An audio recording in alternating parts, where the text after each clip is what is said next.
Heavyweight boxer from Illinois who was hired by Fury's team to help Fury train for the first fight with Wilder. During an interview with Aki TV, Asbury explains his experience working with Fury's team and how they discovered him. During the first sparring session, Asbury was given a pair of 20-ounce Paffin gloves to spar with. He stated that Fury didn't have a lot of punching power, so he had to rely a lot on movement and placement.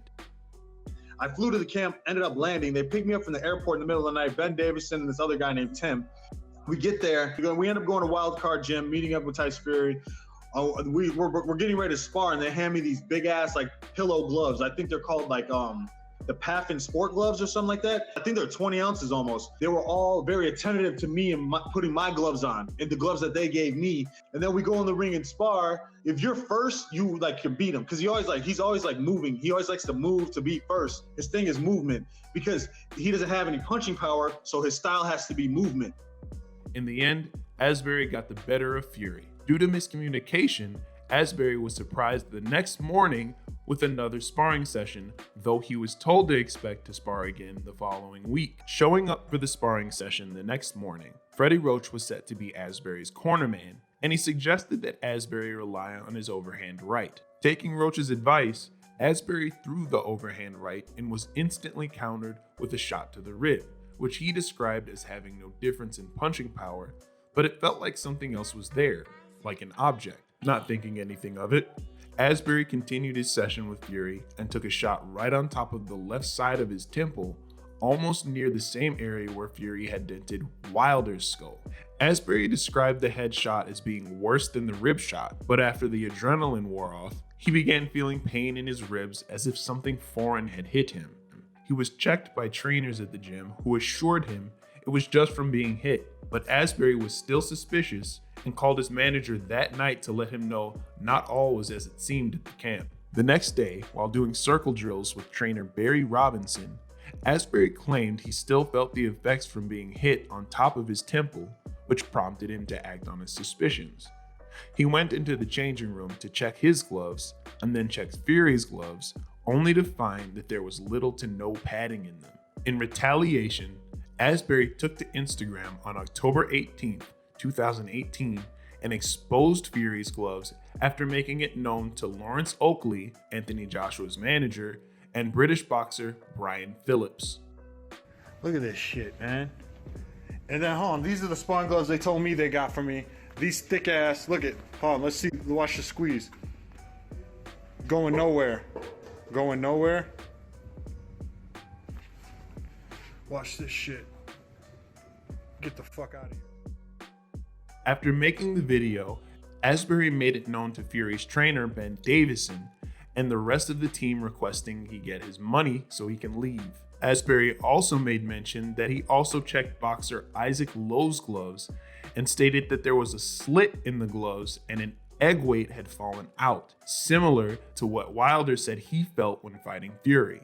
After leaving and making it known to Fury's team, there were firm denials from both Ben Davison and Fury's cutman Jorge Capetillo. In response to Asbury's posting claims, Capetillo made a video post with the alleged gloves showing that there's no concrete evidence that the gloves were tampered with. Everlast is always sending us brand new sparring gloves, as you can see. They're new, they're still the party in. And it's just to clarify, sometimes people like to get attention talking about others, but as you can see, Tyson is a man who has to take care of his fist and his sparring partners for sure, as you can see. Who is Jorge Capetillo, you ask? He was Fury's corner and cutman for the Wilder fights. He is also the nephew of Javier Capetillo, the same Javier Capetillo who trained Antonio Margarito and had his license revoked in 2009 for illegally wrapping Margarito's hands for both the Miguel Cotto and Sugar Shane Mosley fights. When asked about Capetillo's response to the glove tampering claim, Asbury stated, "Tyson's cutman was not in camp during the time. I was sparring with Tyson, so he knows nothing, nor can he say anything about what happened." Boxing coach Barry Robinson had made an IG comment under Asbury's post condemning Fury's actions and saying, "This was one of the dirtiest things I've seen in this industry. Boxing sucks. The sport is beautiful. The industry sucks. I flipped out on them in sparring. Ben apologized and asked me to quiet down. Tyson was cool. He knew they were wrong, and I don't believe it was his decision. They were trying to hurt sparring partners so he could gain confidence. They changed the gloves the next day." If, according to Robinson, the alleged tampered gloves were switched the day after, wouldn't that give them enough time to find similar looking gloves and make a video making it seem like nothing happened? After major backlash and the threat of a lawsuit against Asbury, he stated, "I have no reason to lie." Let's fast forward to the Fury versus Wilder scandal. There have been many photos,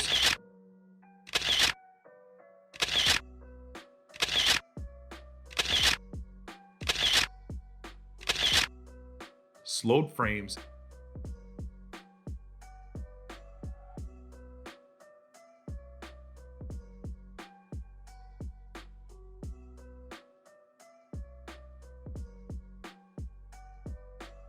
Fury's floppy gloves circulating the internet with many different media outlets backing the claim that Fury is in fact an underhanded cheater.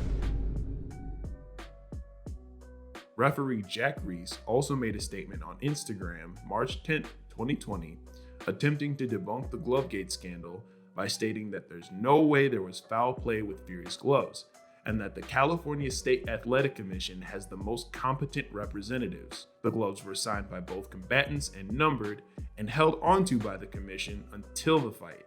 Reese goes on to say in the post, "What I also want to tell everybody is that both fighters' hands were so big because they are big men. Their hands barely fit into the gloves. Imagine adding wrapping to their hands, wrists, and knuckles, and how tight the gloves were. That is why Fury's gloves didn't close all the way by the palm of his hand." The California State Athletic Commission Regulations 4 CCR 318 Section B states, "Gloves for all main events shall be new, furnished by club management, and so made as to fit the hands of any contestant whose hands may be unusual in size." Having to be one of the main inspectors of Fury's glove, why wouldn't there be an effort made to find gloves that fit his hands properly? If Fury has such large hands, why does his right glove seem to be on properly? How is it in every fight prior to this fight, Fury doesn't have a problem fitting any of his gloves? Both fighters are relatively around the same size, so how is it that Wilder is able to fit his gloves with no problems? Not only does Jack Reese seem to be bad at inspecting gloves, but he seems to be bad at timing as well. During the first Wilder vs. Fury fight, Fury gets knocked down for the second time in the 12th round. According to California State Athletic Commission Regulations CCR 349, when a contestant is knocked down or as the result of a punch is knocked through the ropes, the referee shall order the opponent to a corner and immediately pick up the count from the timekeeper. He shall audibly announce the passing of the count. The timekeeper, by effective signaling, shall give the referee the correct 1 second interval for his count. The referee's count is the official count. In the footage from the first fight, you'll see that Jack Reese counted 1 second before waiting 3 seconds to continue after Fury hit the canvas, making a total of 11 seconds by the time Fury got to his feet.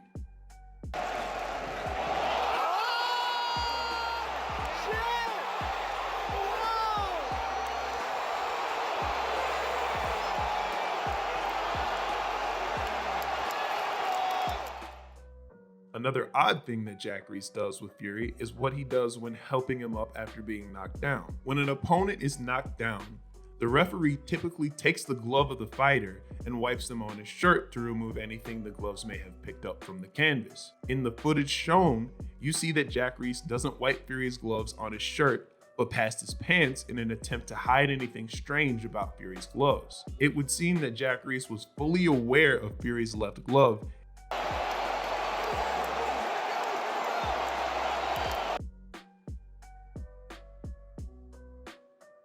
In a video he made in March of 2020, Cunningham broke down the Glovegate scandal by using a similar glove that Fury used during the Wilder fight and how he could get away with sliding his hand down to the wrist to hit Wilder with bare knuckles. I'm here to quickly demonstrate what you're looking at in the Tyson Fury video with the gloves. They seem to be flopping, his hands seem to not be in them. I believe they're not in them. I'm going to demonstrate that. Cunningham's video backed junior middleweight Joey Spencer's claim that what Fury was doing could have possibly come from Detroit, where Fury had spent a considerable amount of time training during the early years of his professional career. In an interview with Fight Hype, Spencer stated that Detroit is one of the places where a lot of dirty tactics are taught and used by boxers, and sliding your fist down to the wrist is one of them. He went on to state that Fury may have even trained that way to prepare for the Wilder fights. He was hitting with the bare knuckle. I literally, you can see it in the video. But not only that, it's not that this is just like I'm pulling that out of my rear. I'm not just saying like I believe that, it's my opinion. That is a real thing. And not only that, but he trained in Detroit for the early part of his career. I grew up in Michigan. I trained in Detroit my whole life. That was a thing that Detroit guys would teach and do in the gyms and even in sparring. But even in amateur fights, they would put the gloves on that way and they would leave them loose and leave them flappy and put the wrist on the knuckle on purpose, and they would actually teach you to do that. That's an old school trick that's been used in gyms in Michigan at least, and maybe even more than that, and probably in more cases that we even know of for a long period of time. So that is something that he did. It's a tactic. It wasn't an accident. He did it on purpose. I'm not even going to say. What do you think? Feel free to leave a comment in the comment section below and give us your thoughts. Also, don't forget to like this video. Thanks for tuning in. We'll see you next time.